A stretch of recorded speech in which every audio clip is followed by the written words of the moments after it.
Hey, this is Mike Swanson of Wall Street Window. I want to tell you today that the action we've seen in bank stocks is confirming my thesis that the underlying fundamentals, the technical action inside the stock market, that is to say, is actually bullish. And it shifted that way in hindsight, in the October November period. I showed this in a post in a couple videos that the internals of the market turned up, and I'll be talking about more on this theme this weekend in a video update. But some of the bank stocks today, because the action is absolutely fascinating. So before the open today, the Dow was gapping down over 200 points, and banks reported earnings, and almost all of them gapped down on the open that did. We're talking about J.P. Morgan, Bank of America. We had some bad news from Goldman Sachs. And this kind of headline here that was before the open, it's been updated, but it was before the open, says what was scaring people. There was a mild recession that JP Morgan is predicting. And while they reported an increase in revenue, they beat analyst expectations on their earnings and report a profit, even announced that they have the ability to resume stock buybacks. People focused on this negative that they're saying there's a recession, mild recession in their words, and they are preparing for it by making write-offs, preparing a place on their balance sheet to take losses over the course of this year, and other banks reported similar news. Big gap downs. JP Morgan gap down around 3%. Well, as I'm speaking, that gap down has been reversed, and now JP Morgan is up 2.5%.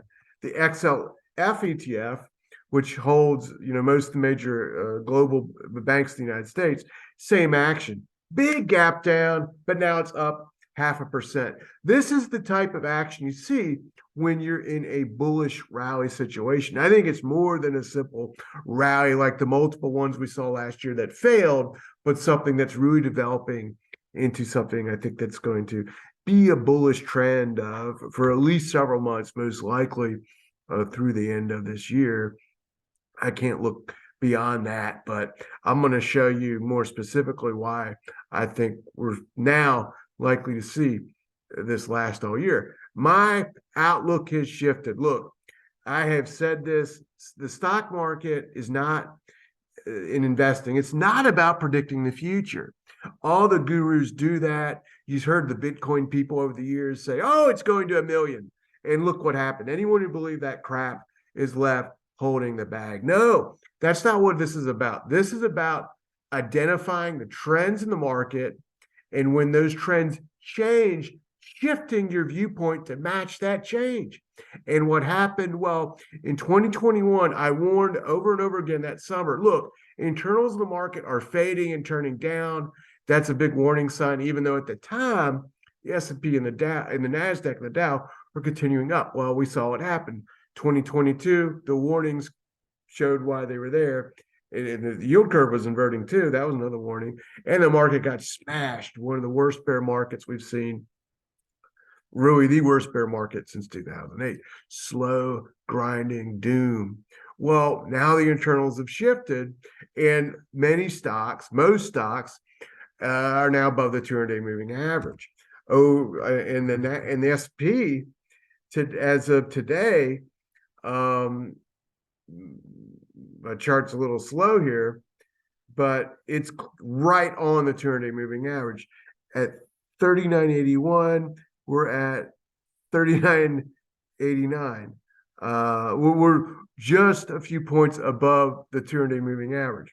Well, of course, I could see it go above the December, November high to confirm. But more importantly is that so many sectors are doing better now than the S&P 500, doing better now than the NASDAQ, doing better now than the ETFs that invest in fad stocks like ARK. And those are things to focus on. And one of those sectors, frankly, is the bank stocks.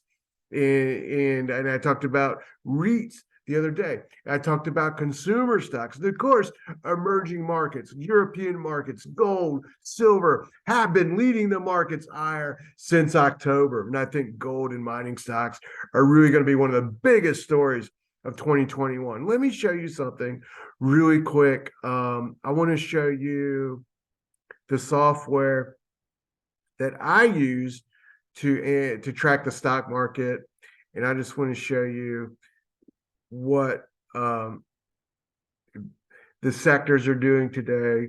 Computer's slowing down a little bit, so let it catch up with us, and we're going to look at what is happening today. And here we are, the top gaining sectors. You got coal is one of the top gaining sectors. You got the banks, which we've already been talking about. Global banks are soaring. It's not just these banks in the United States. Barclays exploding, banks in Canada exploding.